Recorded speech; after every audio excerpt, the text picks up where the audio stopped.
말씀은 마태복음 5장 7절에서 12절 말씀,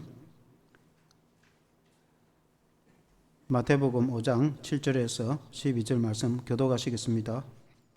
긍휼히 여기는 자는 복이 있나니 그들이 긍휼히 여김을 받을 것이며, 화평하게 하는 자는 복이 있나니 그들이 하나님의 아들이라 일컬음을 받을 것이며,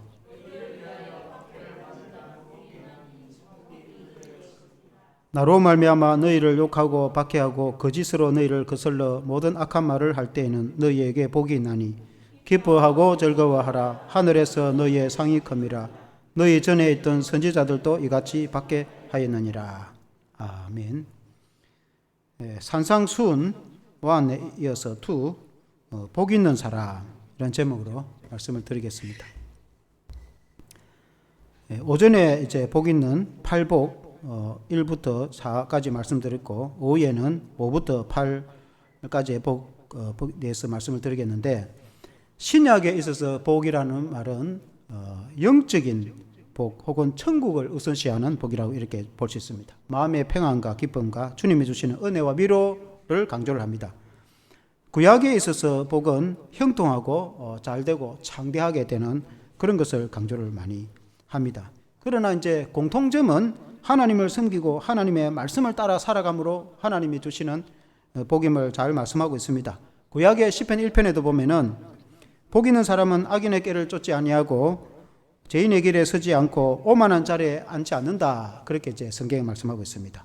오직 여호와의 율법을 즐거워하고 주야로 묵상함으로써 하나님의 복이 임하고 시냇가에 심은 나무와 같이 시절을 쫓아 가시를 맺는 그런 열매를 맺는 그런 형통한 자의 복 있는 자에 대해서 말씀을 하고 있습니다.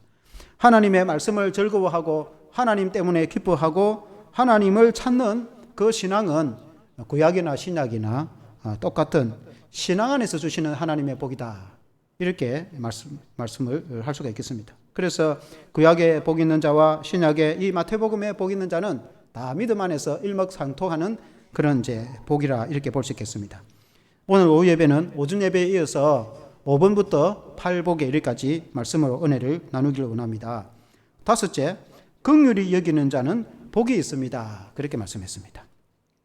7절 말씀에 보면은 같이 한번 읽어보겠습니다. 7절 시작. 긍휼히 여기는 자는 복이 있나니 그들이 긍휼히 여김을 받을 것이며 라고 했습니다. 여기서 긍휼이라는 말은 헬라어 원어로 엘레오스라는 뜻입니다. 우리가 히브리식으로 표현하면은 헤세드라고 하면 더 빨리 와닿습니다. 구약의 헤세드라는 말은 우리가 설교 시간에 많이 듣습니다. 헤세드는 하나님의 무한한 자비하심, 하나님이 우리를 향해서 한없는 은혜와 자비를 베풀어 주시는 그 사랑을 헤세드라고 하지 않습니까? 우리가 도저히 받을 자격이 없음에도 불구하고 하나님은 우리를 끝없이 사랑하시고 은혜를 베풀어 주시는 그 사랑을 헤세드라 이렇게 이제 표현합니다. 마치 부모가 자녀에게 아무 조건 없이 대가 없이 한없이 사랑해주는 그 사랑을 표현하는 것이라 이렇게 이제 볼 수 있겠습니다. 그것이 이제 은혜와 긍휼입니다. 특히 이제 긍휼은 연약한 자를 불쌍히 여기는 그런 마음이 이제 강조가 되어 있습니다. 긍휼. 타인을 긍휼히 여기는 자가 본인도 긍휼히 여김을 받을 것이다. 그런 말씀입니다. 우리가 신약의 예수님 공생애 때 비유로 하신 말씀 중에 선한 사마리아인에 대해서 비유로 주님이 말씀하셨습니다. 누가 우리의 이웃이냐라고 이제 설명하실 때에 예루살렘에서 여리고로 내려가다가 한 사람이 강도를 만났지 않습니까? 아마 그 사람이 예루살렘에서 상업을 했는지 돈을 많이 벌었겠죠. 그러니까 강도들이 그를 거반 때려 죽이고 때려 놓고 그리고 이제 돈은 다 빼앗아 간 거 아니겠습니까? 그런데 이제 거반 죽게 되었으나 그 많은 사람들이 지나갔을 터인데 제사장도 지나가는데 그냥 지나가고 레위인도 지나가는데 그냥 지나가고 그러나 한 사마리아인이 그에게 자비를 베풀어 주었다. 그렇게 이제 성경이 말씀하고 있습니다. 예루살렘은 지대가 높은 데에 있어서 여리고는 요단 강변에 있어서 지대가 낮은 지역입니다. 그래서 내려갔다 이렇게 표현을 했지 않는가 이렇게 볼 수 있고, 우리나라식 표현은 서울이 임금이 옛날에 살기 때문에 한성에 그 왕궁이 있기 때문에 서울로 가면은 상경한다고 다른 지방으로 내려가는 걸 지방으로 내려간다 이렇게 이제 표현합니다. 어쨌든 예루살렘에서 여리고로 내려가다가 강도를 만났는데 종교 지도자인 제사장과 레위인도 지나가 버리는데 사람 취급도 받지 않는 사마리아인이 그에게 찾아가서 상처를 씻어주고 자기의 기름으로 치료를 해주고, 그리고 이제 자기 나귀에 태워서 주막에 데리고 가서 치료를 해줬다, 그렇게 말씀하셨습니다. 그 우리나라의 성경을 번역할 백수십 년 전에 성경을 번역할 때 그때는 우리나라에 주막이 있었습니다. 그런데 오늘날 주막이라는 것이 없습니다. 오늘 같으면 119 응급센터로 데려갔다, 이렇게 이제 성경을 오늘 해석하면은, 번역을 하면은 그렇게 이제 번역을 하겠죠. 고대 사회에 그 119 센터가 있었던 것도 아니고, 그때는 나그네가 가서 쉴 곳은 우리나라 주막처럼 음식도 팔고 그렇게 한 곳이, 그 밤에 이제 숙소도 하고 그렇게 이제 하는 곳이 표현이 이제 주막이라고 표현을 했죠. 그곳에 데려가서 그 주인에게 부탁을 하기를 부비를 떼어주고 필요한 금액을 떼어주고, 자기가 사업차 또 갔다 올 동안에 더 치료비가 들면은 돈을 내가 다 줄 테니까 이 사람을 잘 치료해 달라고 부탁을 하는 그런 모습을 볼 수 있습니다. 그래서 예수님이 이 말을 듣는 사람들을 보고 질문하기를 누가 이웃이 되겠느냐라고 물었을 때 자비를 베푼 자이다. 그 사람에게 자비를 베푼 사람이 이웃이다, 이런 이제 설명이죠. 자비를 베푸는, 그 은혜를 베푸는 사람, 이 사마리아인처럼 타인에게 긍휼과 자비를 베푸는 사람, 그런 자는 복이 있다, 그 말입니다. 우리 그리스도인은 하나님에게 한없는 은혜와 자비를 받았습니다. 그래서 우리가 받은 은혜와 자비를 우리도 타인에게 자비를 베푸는, 긍휼을 베푸는 그런 이제 성도의 신앙이 되어야 됩니다. 하나님도 우리를 한없이 긍휼히 여깁니다. 지금도 하나님은 우리를 불쌍히 여기고 한없이 우리에게 은혜를 베풀어 주십니다. 그러므로 우리가 타인에게 한없는 은혜와 자비를 베푸는 그런 마음이 있어야 됩니다. 우리가 노블리스 오블레자라는 그런 말이 있습니다. 그 말은 부유하고 귀족의 사람이 그런 하층의 사람들에게 베풀고 하는 것이 덕목이다, 그 말입니다. 자기가 부유한데 자기 혼자 다 쓰고 먹고 해버리면은 그 밀란이 일어나게 되는 겁니다. 그래서 우리 만일에 그리스도인이 우리가 잘되고 행통하였을 때, 그러나 세상은 늘 가난한 사람이 있고 늘 불쌍한 사람이 있기 때문에 늘 베풀고 섬기는 마음, 가난하고 불쌍한 사람이 보이면 항상 베풀고 섬기는 그런 마음으로 살아가야 되지, 나는 먹고 살기에 지장이 없기 때문에 다른 사람에 대한 관심도 없이, 그런 마음은 주님이 주시는 마음이 아니다는 거예요. 그래서 우리가 긍휼을 베풀고 자비를 베풀 때에 하나님께서는 우리에게 더 복을 주신다. 그도 하나님의 긍휼함을 계속해서 받게 될 것이다, 그런 이제 말씀입니다. 우리 인생이 살아가는 것 자체가 다 불쌍한 것입니다. 인생에 살아가는 것이 다 무거운 짐을 지고, 세상에 어떤 사람이 살아가든, 믿는 사람이든 믿지 않는 사람이든 세상에 살아가는 사람들은 다 자신의 무거운 십자가를 지고 인생을 무겁게 걸어가고 있습니다. 다 살아가는 자체가, 사는 것 자체가 힘들단 말입니다. 그래서 인생이라는 것이 그냥 다 불쌍하단 말입니다. 그래서 다 불쌍히 여기는 그런 마음, 기본적인 그런 마음이 되는 거죠. 교회 다니는 사람도 마찬가지입니다.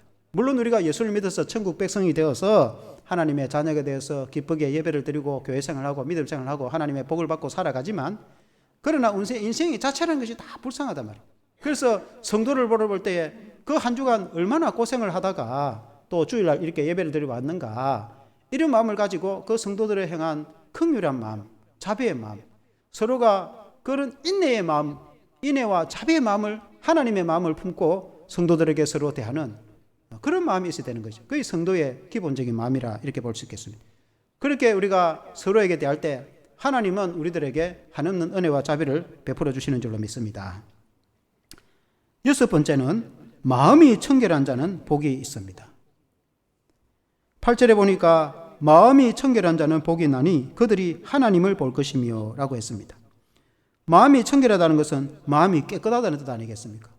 만일에 우리가 몸이 때가 묻으면은, 세상에 이제 뭐 작업을 한다든지 일을 하고 보면 때가 묻으면은 다 물로 씻고 그렇지 않습니까? 얼굴에 때가 묻으면 씻고 그렇게 하듯이 우리는 마음을 깨끗이 씻어야 된다고 성경에 이제 말씀하고 있습니다.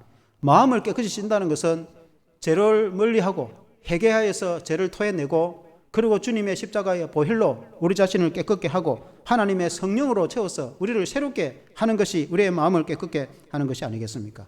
만일에 그릇을 비유했을 때에 제가 늘 비유로 많이 말씀하신 것처럼 그릇에 오물이 가득해 있으면은 그 오물을 다시 뜯어내고 버리고 씻어내고 비우고 그리고는 물로 헹구어서 퐁퐁으로 깨끗이 씻었어. 그리고 깨끗이 이제 물로 헹궈내 가지고 그걸 바짝 말려서 그게 이제 국도 담고 뭐 음식도 담고 하지 않겠습니까? 그릇을 비웠을 때 마찬가지로 우리의 마음의 그릇이 세상을 살아가면서 때가 묻었을 때에 우리를 깨끗이 씻어내고 제가 들어오면 그것을 또 토에 버려내고 마음을 늘 비우고 우리의 마음의 그릇을 깨끗하게 하고 청결하게 하고 우리 스스로 안 될 때 주님의 피를 의지해서 오전에 우리가 성찬 예배를 드린 것처럼 주님 앞에 우리 자신을 주님의 피로 깨끗하게 해서 하나님의 성령으로 치유되고 회복되고 성령으로 채워져서 성령으로 변화되어서 하나님 앞에 거룩하고 깨끗한 사람이 되어서 하나님 앞에 나아가야 된다 이 말이죠. 물론 그것이 하루아침에 되는 것은 아니지만은 그러나 우리가 예수 믿는 신앙의 성도로 믿음이 해가 거듭해 갈수록 우리는 주님 앞에 더 가까이 나고 더 깨끗하고 더 정결하고 거룩한 성도가 되어서 하나님 앞에 나아가야 된다고 보겠습니다. 그런 자는 하나님을 보게 될 것이다. 그렇게 말씀하고 있습니다. 우리 하나님은 너무나 거룩하고 영광스러운 분이시기 때문에 하나님을 뵙는 사람은 깨끗한 그릇이 되어야 하나님을 뵐 수가 있다. 하나님은 거룩한 분이시기 때문에. 우리가 알다시피 이사야 선지자도 하나님을 환상 가운데 만났을 때 화로도와 나여 망하게 되었다. 나는 이제 끝장났다. 죽었다는 것입니다. 왜냐하면 하나님은 너무나 거룩한 분인데 우리가 죄인된 인간이 하나님을 만났으니까 그 이사야 말씀이 맞습니다. 그때의 천사가 제단에 숯불을 차여서 그 입술에 대고 너의 죄가 사해졌다. 우리 같으면 십자가의 제단에 피로 너의 죄가 사해졌기 때문에 하나님을 만나도 된다는 말씀처럼 그가 하나님을 만나서 사명을 받았지 않습니까? 다메섹 도상에서 부활하신 주님을 만난 바울은 그 자리에서 끄꾸러지고 그리고 눈도 멀어지고 그렇게 했지 않습니까? 너무나 영광스럽고 거룩하신 주님 앞에서 그렇게 되는 것입니다. 아나니아가 기도하니까 이제 눈이 뜨고 그렇겠지 않습니까? 베드로가 예수님을 만났을 때에 그리고 이제 바다 한가운데 가서 그물을 배 오른편에 던지라고 했을 때 내가 밤이 맞도록 했지만 못 잡았는데 주님 말씀하시니까 순종하여서 내가 그물을 던집니다. 해서 그물을 던지니까 가득 이렇게 그물에 물고기가 올라와서 그 다음에 요한의 배까지 나눠서 물에 잠길 정도로 배가 물고기 가득하여서 돌아올 때에 그때 베드로가 주님께 한 말이 주여 나는 죄인입니다. 나를 떠나소서. 그렇게 그 영광스럽고 거룩하신 주님 앞에서 나는 죄인이니까 주님과 가까이 할 수 있는 사람이 못 됩니다. 우리 성도가 주님 앞에 나아갈 때에 여러분 그런 모습인 것입니다. 우리 주님은 너무나 거룩하고 너무나 영광스럽고 빛 가운데 계신 분이기 때문에 우리가 주님 면전 앞에서 우리는 죄인으로서 주님 앞에 설 수가 없습니다. 우리가 주님 앞에 주님을 대면할 수 없는 존재입니다. 나 같은 죄인이 하나님 앞에 설 수가 없는 존재입니다. 라는 주님은 너무나 빛 가운데 계시고 우리는 너무나 죄 가운데 때묻은 그런 인간이기 때문에 주님 앞에 면전에 설 수 없는 존재임을 스스로가 자각을 하게 되는 것입니다. 그래서 우리가 좀 더 주님을 가까이, 주님 더 친근히 우리가 하나님께 가까이 나아가려고 하면 우리 자신을 더 깨끗하고 더 거룩하고 더 정결하게 준비된 자세로 나아갈 때에 하나님을 만날 수가 있는 것입니다. 그것은 우리가 할 수 있는 우리의 죄의 해결을 할 만큼 다 하고 끝없이 내가 생각나는 모든 죄까지도 다 해결을 하고 또 해결하고 토해내고 그리고 주님의 십자가의 한없는 피로 덮어써서 우리 죄가 깨끗해지고 또 깨끗해지고 그리고 성령으로 새롭게 변화를 받아 거듭나고 변화가 되어서 성령으로 또 정결하고 거룩하게 되어서 우리가 하나님 앞에 섰을 때에 하나님의 면전 앞에 나아갈 수가 있는데 주님을 만난다는 것은 육신의 눈으로 만난다는 그런 의미보다는 성령으로 주님을 경험케 되어진다. 주님의 임재를 체험하게 되어진다. 우리 성도가 예수 안에서 예수 그리스도를 통해서 하나님의 임재를 경험하게 되십니다. 예수 그리스도의 십자가의 대속이 없이 우리가 하나님을 만날 수가 없다 이 말이에요. 아무리 어떤 인간이라도 죄인된 그 인간의 모습으로 하나님을 만날 수는 없는 것입니다. 그러나 십자가의 대속의 은혜가 있을 때 그리스도 예수 안에서 그 정결하게 된 성도가 하나님을 인격적으로 하나님을 경험하게 됩니다. 하나님 앞에서 신전의식이라는 데 그게 코람데오라는 게 우리의 그 교단의 표가 코람데오 코람데오라는 코람 하나님 앞에서 데오 하나님 앞에서 살아가는 성도. 그래서 우리가 하나님 앞에서 주님을 인격적으로 하나님의 성령을 통해서 경험하는 저와 여러분 되시기를 주 이름으로 축원합니다. 주님이 성령을 통해서 한없는 은혜와 한없는 신령한 복을 내려주실 것을 믿습니다. 7째, 화평케 하는 자는 복이 있다고 했습니다. 여기 화평하다 9절에 화평케 하는 자는 복이 있나니 그들이 하나님의 아들이라 일컬음을 받을 것이며, 화평하다는 말은 에이레네라는 헬라어인데 히브리식으로 말하면 샬롬입니다. 샬롬 하면 우리가 빨리 와닿죠. 신약의 에이레는 마음의 평안을 강조하는 반면에 구약의 샬롬은 가정의 평강과 사회적 안정, 국가적 번영을 많이 강조를 하는 것입니다. 그러나 하나님 앞에서는 우리의 모든 그 은혜와 평강이 모두 다 포함이 되는 것이죠. 그런데 고대 사회에는 늘 끊임없는 전쟁이 계속됐습니다. 우리나라만 해도 역사적으로 보면은 가야나 이제 신라 백제 고구려 생기기 전에 부족 간 전쟁이 계속하다가 또 부족 간의 힘을 합쳐가지고 가야 연합이 됐다가 또 저쪽 신라가 생겨가지고 신라하고 가야하고 싸우다가 또 결국은 합치게 되었다가 그 다음에 백제하고 계속 싸우다가 또 삼국 통일을 해가지고 나중에는 이제 북방민족하고 또 계속 싸우고 그렇게 해서 수많은 역사가 그냥 지내온 겁니다. 그러니까 전쟁 통해서 역사가 그냥 지내온 것이죠. 서양 유럽 역사도 마찬가지입니다. 고대 역사가 다 그렇습니다. 당시에 이스라엘 백성들도 그 수많은 대제국이 침공한 거 뭐 다 알지 않습니까? 끝없는 전쟁과 그런 고난 가운데 있었는데 화평이라는 게 쉽지 않습니다. 그러나 우리 주님이 이 땅에 오셔서 하나님의 아들로서 하나님과 원수되었던 우리를 화평케 하셨어요. 인간이 죄로 인해서 하나님을 떠나서 하나님과 원수가 되어서 끝없는 전쟁과 끝없는 미움과 끝없는 그런 고난이 있을 때에 하나님의 아들이신 예수님께서 이 땅에 오셔서 친히 십자가에 달려 죽으심으로 대속하셔서 그리스도 예수 안에서 우리 인간이 하나님께 나아갈 수 있게 되었고 하나님과 화평하게 되었고 하나님과 내 사이에 막힌 장벽을 무너뜨리고 죄의 장벽을 무너뜨리고 예수 그리스도 안에서 예수 그리스도를 통해서 하나님과 하나 되는 우리 성도가 되었습니다. 그래서 복음이 전거되어지고 예수님을 믿는 사람들이 많아지는 나라와 국민은 화평이 많아지게 되는 것이죠. 그래서 우리 주님이 화평케 하는 자이며 하나님의 아들이라 칭함을 받았다는 것입니다. 그 주님을 본받아서 그 사회나 국가에서 화평케 하는 데 애쓰는 자는 하나님의 아들이라 칭함을 받게 될 것이다. 오늘날 우리 현대사회에도 많은 깊은 갈등의 골이 있습니다. 동서에 남북은 말할 것도 없고 동서의 깊은 골, 세대 간의 또는 남녀의 그런 많은 깊은 골이 있는데 우리는 화평케 하는 자가 되어야 될 줄로 믿습니다.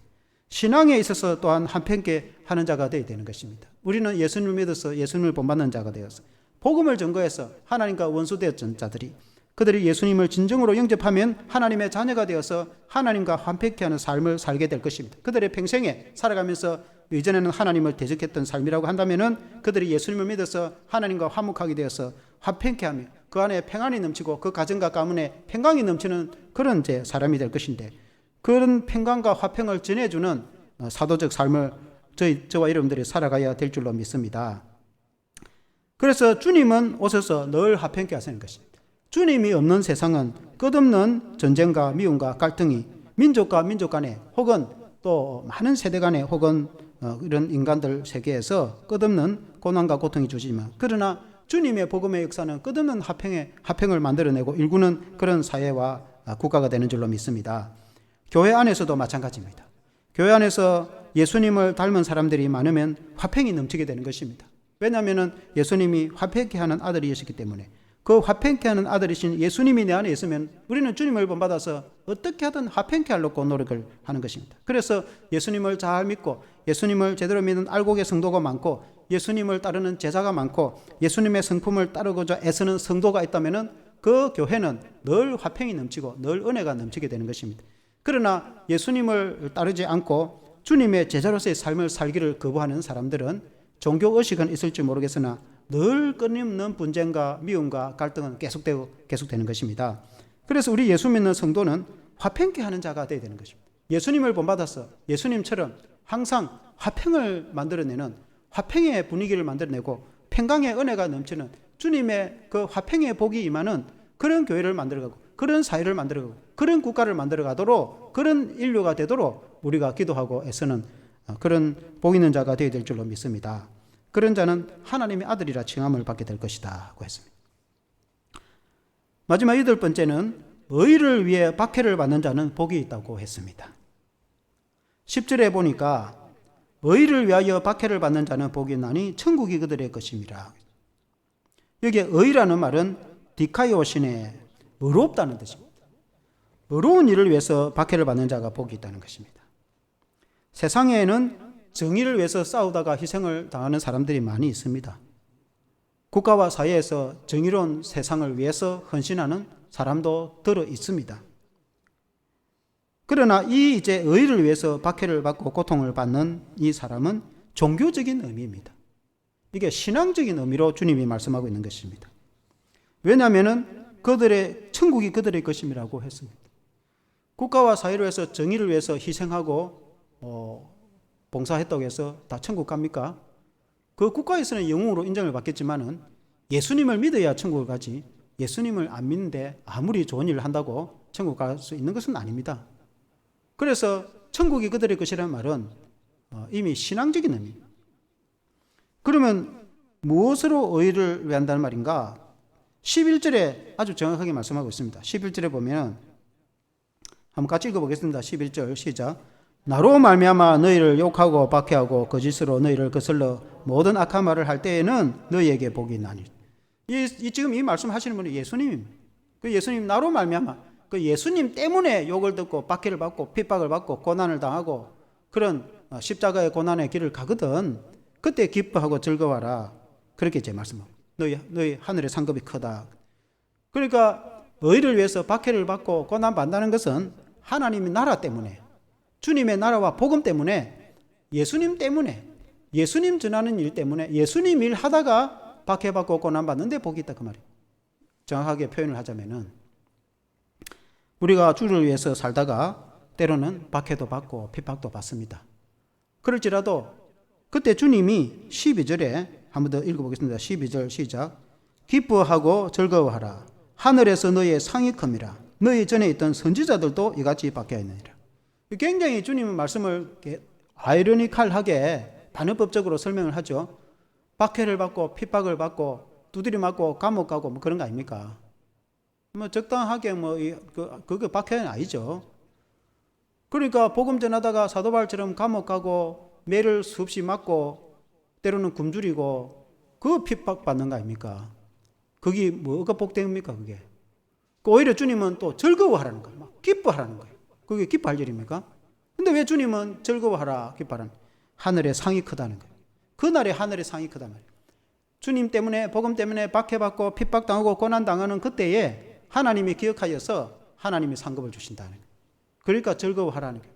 슬퍼하거나 낙심하지 말라 그런 뜻입니다. 우리가 복음의 일을 하다가 희생을 당하고 어려움 당하고 고난 당하고 할 때 그때에 낙심하지 말라 기뻐하라. 왜냐하면 하나님이 하늘에 상급을 주실 것이고 하나님이 반드시 갚아주시기 때문에 하나님께서는 이 땅에서도 보상해 주십니다. 반드시 보상해 주십니다. 그래서 주의 일을 하다가 낙심할 필요는 없어요. 왜냐하면 하나님이 100배, 1000배 이상으로, 10,000배 이상으로 크게 보상해 주시기 때문에 여러분 낙심할 필요가 없는 것입니다. 그래서 주의 일을 할 때 때로는 무거운 짐을 지고 가더라도 우리는 하늘의 상급을 바라보고 우리는 기뻐하고 즐거워하는 그런 이제 신앙이 되어야 될 줄로 믿습니다. 그런데 오늘날 우리가 살아가면서 많은 경우에 이런 박해를 잘 모릅니다. 일제시대 때나 해방 후 그때만 해도 교회 다닌다면은 실제로 몽둥이에 두드려 맞고 집안에서 쫓겨나고 그런 일이 많이 있었습니다. 그러나 이제 자유민주주의 국가가 되고 우리가 클 때만 해도 교회 난다고 두드려 패고 뭐 그러지는 않았어요. 그러나 이제 저희들 같은 경우는 말로 핍박을 많이 받았어요. 집안에서 제사 안 지낸다고 얼마나 핍박을 하고 욕을 하고 삼촌들한테 또 얼마나 우리는 그 욕을 많이 들은지 모릅니다. 그래도 뭐 믿음 때문에 그렇다고 생각하기 때문에 그게 뭐 기분 나쁘게 생각하거나 그러진 않았어. 오히려 전도 못하니까 하나님께 미안하다고 생각했지. 지금도 우리가 걸떡에서 제가 집안 사람들을 내가 원망하거나 미워한 적이 한 번도 없습니다. 아직도 저는 매일 기도하고 있습니다. 그 사람들이 새벽 기도 때마다 기도하고 있습니다. 그 사람들이 예수 믿고 천국 가도록 기도를 하지, 그 사람들을 뭐 미워하거나 원망한 적이 한 번도 없습니다. 어쨌든 이 복음 때문에 지금은 더 자유로운 세계가 돼가지고, 지금은 우리 학생들도 뭐 교회 나간다고 종교는 자유이기 때문에 그걸 가지고 뭐 간섭한 사람은 크게 없어요. 직장 다닐 때도 옛날에는 불이익을 많이 당했는데 요새는 그런 거 없습니다. 왜냐하면 종교의 자유가 아주 엄격하게 그걸 대우를 하기 때문에. 그렇지만은 남에게 간섭도 안 하지만 남에게 핍박도 안 하고, 그렇게 세대가. 그러니까 오늘 기독교인들이 핍박받는 사람이 거의 없어요. 그 말은 복음의 빛을 잘 안 나타낸다고 똑같은 말입니다. 정말 복음의 빛을 나타내면은 박해를 받게, 욕을 듣게 됩니다. 이게 싫어하는 거예요. 왜냐하면 사탄이 싫어하는 거예요. 딱 예수 하면 사탄이 딱 싫어합니다. 예수 딱 말 꺼내면은 확 뒤집어진단 말입니다. 왜냐하면 예수를 싫어하기 때문에. 오늘 우리가 전도할 때, 전도제 줄 때도 저희들이 이제 부교육자 때문에도, 부목사 때문에도 전도 주면 예수 믿으세요. 예수 믿으면 천국 갑니다. 그렇게 말하고 줬단 말입니다. 그 요새 우리 동네에 그런 말 하고 주려면 곤란해요. 딱 그 시대의 언어같이. 그러니까 한번 전도제 한번 잘 읽어보십시오. 좋은 말씀입니다. 그 듣고 예수 믿으라고. 그래, 예수 믿으세요. 그 말 하기가 곤란해. 오늘 사회 분위기가 그렇단 말이에요. 그러니까 이 예수 이야기를 덜 미긴게 쉽지가 않습니다. 우리가 잘 아는 사람들에게도 말 잘 안 합니다. 그러면 처음 보고 예수 믿으면 천국 갑니다. 그 말 하기가 쉽지 않단 말이에요. 그 오늘 시대가 그렇게 됐는데, 우리가 주의 복음을 위해서 주님의 이름 때문에 강력하게 예수를 전하고 십자가를 전하고 복음을 전하는데, 그 빛을 나타내는 데에 쉽지가 않는 이런 시대에 살아가고 있습니다. 그걸 반대로 말하면은 나쁜 소리 듣기 싫다는 거예요. 그러니까 복음의 빛을 나타내지 않는다. 좀 다른 말로 말하면 영적인 싸움을 하지 않는다. 박해를 받지 않는다. 그래서 오늘 우리는 이런 시대에 살아가고 있는데 좋은 말만 들으려고 한단 말입니다. 여러분, 구약 성경에 보면 아합 시대에 미가라는 선지자 있지 않습니까? 구약의 아합 왕 때에 여호사밧 남쪽 여호사밧 왕하고 연합을 해갖고 아람과 전쟁을 하지 않습니까? 그때에 여호사밧이 신앙이 있는 사람이 돼가지고 선지자한테 한번 물어보자. 이 전쟁이 이길라나? 그러니까 수많은 선지자들, 수백 명의 선지자들 물어보니까 다 하는 말이 아합 왕이시여 나가소서 전쟁에 이길 겁니다. 그렇게 말하잖아요.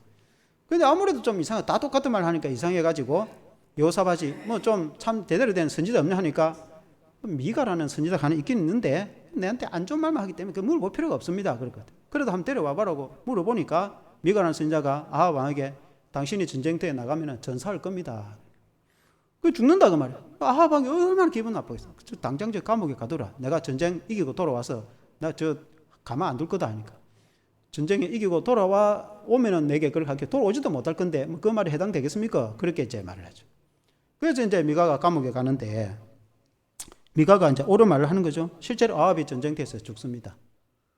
그래서 그때 다 거짓 선지자들입니다. 미가 외에는 그 나머지 다 거짓 선지자들입니다. 그러니까 좋은 소리만 한단 말이에요. 바른 소리를 하지 않고 욕 듣는 걸 안 한다. 왕에게 꾸지람 듣는 소리를 안 한다. 그게 거짓 선지자 아닙니까? 그러니까 이제 오늘 이 시대에도 그냥 제대로 된 복음을 전하면 욕을 듣게 돼 있단 말입니다. 예수 믿으면 천국 갑니다. 그 말을 거꾸로 말하면 예수 안 믿으면 지옥 갑니다. 그 말 아닙니까? 그러니까 상대방에게 그 말을 내가 뭐 할 필요도 없고 내가 또 욕을 들을 필요도 없고 안 좋은 소리를 내가 또 말아들을 거고, 그러니까 상대방에게 간섭도 안 하는 면도 있고 좋은 면도 있지만은, 그러나 복음 처면에 볼 때에 영적 싸움을 우리가 하기 싫어하는 것입니다. 그 말은 박해받기를 싫대. 욕 듣기 싫고 박해받기 싫고 핍박받기 싫다는 것입니다. 그럼 우리가 이 점에서 우리 자신을 잘 살펴봐야 돼요. 그런 우리 자신을 주님이 기뻐하겠는가? 주님이 우리에게 어떻게 말하시겠는가? 그냥 좋은 게 좋은 걸로 적당하게 살아라고 우리 주님이 그렇게 말하시겠나? 주님이 그렇게 말하지는 않을 겁니다. 그래서 오늘날 우리는 박해를 받지 않기 때문에 어찌 보면은 좀 심하게 말하면 우리는 주님 앞에 불충을 하고 있는 겁니다. 불충. 당연히 주의 일을 하면 박해를 받아야지. 박해를 안 받는다는 거. 물론 박해 안 받고 주의 일을 잘 하면 좋겠지만은, 그러나 그게 될 수가 없어요. 왜냐하면 사탄과 마귀가 예수 예자도 듣기 싫어하는데 성경만 봐도 열불이 나가지고 뚜껑이 열릴 뿐인데, 눈에 불을 켜는데, 마귀는 그렇단 말입니다. 마귀도 역사를 하고 있지 않습니까? 그러니 복음을 좋아하겠습니까? 그러니 우리가 복음을 전하면 당연히 욕을 쳐듣는 거죠. 고난의 길을 간단 말입니다. 그래서 주의 일을 하고 복음을 위해서 살면은 당연히 우리가 핍박을 받고 고난을 당하는데, 그를 우리가 서슴지 않고 해야지. 그러지 않고 살다가 보면은 언젠가는 우리의 신앙도 다 퇴색해가지고 주님 앞에서 인정받지 못한 그런 삶이 될 가능성도 있는 것입니다. 그래서 오늘 이 시대는 더구나 더 그런 이제 시대가 되어버렸다, 그 말입니다. 그래서 우리가 잊지 말아야 하는 것은, 우리가 주님의 복음을 위해서 때로는 핍박을 각오해야 된다. 박해를 각오해야, 고난을 각오해야 된다. 예수님 때문에 고난받는 것은 각오를 해야지. 그러나 그것이 슬픈 일은 아니에요. 주님이 12절 말씀처럼 기뻐하고 즐거워하라, 하늘에서 너희 상이 큽니다고 했습니다. 고난받고 고통받고 비참하게 살다가 그 인생이 끝나는 게 아니에요. 비록 우리가 주를 위해서 헌신하고 희생하다 순교를 당한다 하더라도 그게 슬픈 인생이 아니에요. 천국 가서 하나님이 영광스러운 상을 주실 것이고, 하나님께서 우리 자손 만대에 창대한 복을 주실 것입니다. 그래서 주님을 위해서 희생을 하는 것이 그게 결코 복 없는 길이 아닙니다. 반드시 하나님이 상급을 주신다고 했습니다. 우리가 핍박 안 받고 복음을 잘해서 더 좋은 일을 많이 하면 좋겠으나, 그러나 하나님의 나라의 일에는 그렇지 않는 것이 일상입니다. 그러므로 우리는 박해를 우리가 각오를 해야 된다. 주를 위해서 희생하고 봉사하고자 하는 자는 박해를 각오해야 된다라고 볼 수 있겠습니다. 그때에 기뻐하고 즐거워하라, 너의 상이 클 것이다, 주님 말씀하셨습니다. 그러므로 우리 주님이 결론적으로 이 모든 것을 다 알고 계시는 것입니다. 우리가 주님을 믿고 하나님의 자녀로 살아갈 때에 때로는 힘들고 어렵게 살아가고, 또 우리가 여러 가지 고난의 세월을 보낼지라도 하나님이 우리에게 은혜를 베풀어 주시고, 하나님이 하늘에 상급을 주실 것이고, 하나님이 이 땅에 창대한 복을 주시고 위로를 베풀어 주시고 은혜를 베풀어 주실 것을 확신합니다. 그래서 우리가 이 팔복의 우리가 신앙을 마음에 잘 새겨서 여러분 주 안에서 복된 성도들이 되기를 주 이름으로 축원합니다. 기도하겠습니다. 하나님 아버지, 우리 예수님이 팔복에 대해서 말씀을 하시면서 세상 사람들이 볼 때는 심령이 가난하고 애통하고 또 핍박받고 복이 없는 사람처럼, 그야말로 비참한 사람처럼 그렇게 보여지겠으나, 그러나 하나님이 보실 때는 가장 복된 삶이라고 주님이 말씀하고 있는 것입니다. 왜냐하면 그런 자들이 하나님을 의지하게 되고 하나님을 바라보게 되고 예수 그리스도를 만나게 되어지고 예수 그리스도 안에서 천국을 소유하게 될 것이기 때문에 하나님이 복된 자이라 말씀하고 있는 것입니다. 하나님 아버지, 우리는 이제 예수님을 믿어서 하나님의 자녀로서의 우리가 삶을 살아가고 있습니다. 우리가 이 팔복에 합당한 자로, 복 있는 자로 살기를 원합니다. 우리가 하나님 앞에서 한없이 부족하고, 우리가 청결하지 못하고, 우리가 화평하지 못하고, 더 긍휼히 여기지 못하고, 의를 위해서 박해를 받지 못하고, 우리가 주님을 위해서 희생하지 못하는 그런 믿음의 성도로서 우리 자신을 돌이켜 반성하고 회개하고, 우리가 주님 앞에 나아가서 정말 주님 앞에서 복된 자로서 믿음의 강건한 자로서 우리 주님이 인정하는 그런 믿음의 성도가 될 수 있도록 우리를 축복해 주시기를 간절히 기도드리고 원합니다.